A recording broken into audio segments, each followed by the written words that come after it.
I rise in Missouri. opposition to the amendment. The gentlewoman is recognized. Well, thank you, Madam Chairman. I yield myself such time as I may consume. The gentlewoman is recognized for such time as she may consume. I rise today in opposition to this amendment, which establishes and mandates the establishment of a curriculum to be used in education programs on family planning for every military serviceman and woman. And I'll be the first to say I think this amendment is excessive. We already have DoD policy that requires the Defense Health Agency and each military service medical department to administer its own training on counseling and methods of contraception to all DoD healthcare providers so that they may provide assistance to our military members when it's needed.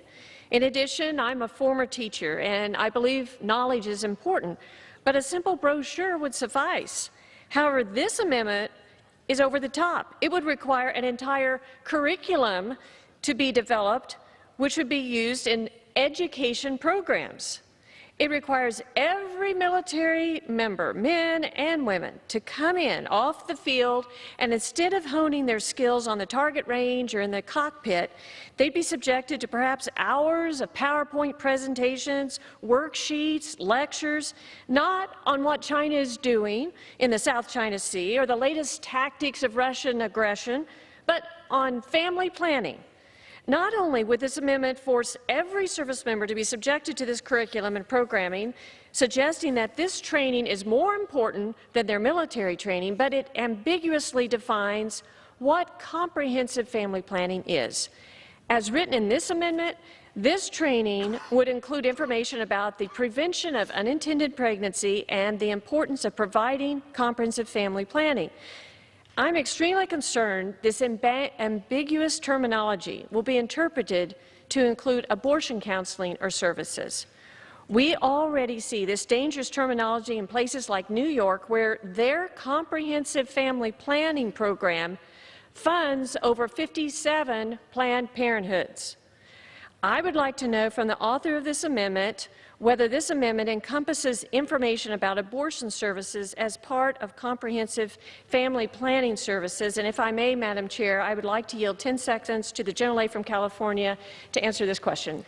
Gentlelady is recognized for I thank the gentlelady from Missouri. Let me be clear. We are already providing this service in the branches. They are not uniform. This would make it uniform. So whatever is being provided now would continue to be provided, but it would be consistent and uniform. Time has expired on the gentlewoman. Okay, thank you. Reclaim my time. So it sounds like a little ambiguous answer there. We don't know if this includes abortion counseling or not. You know, Madam Speaker, I just think that this is an unnecessary mandate to push family planning curriculum on a captive audience. And perhaps it's not the best use of our time of our military. Other government employees are not forced to leave their job duties to attend family planning training. You don't hear of the Department of Education having their employees go, or the Department of Transportation, or any of the other departments. Yet we want to take our soldiers, sailors, airmen, and Marines off the training field and bring them in for this curriculum. I would suggest that we should not target our military population and use their precious time in this way. I believe too much is at stake. And so thank you, Madam Chair, and I reserve the balance of my time. The gentlewoman reserves. The gentlewoman from California is recognized. Thank you, Madam Chair.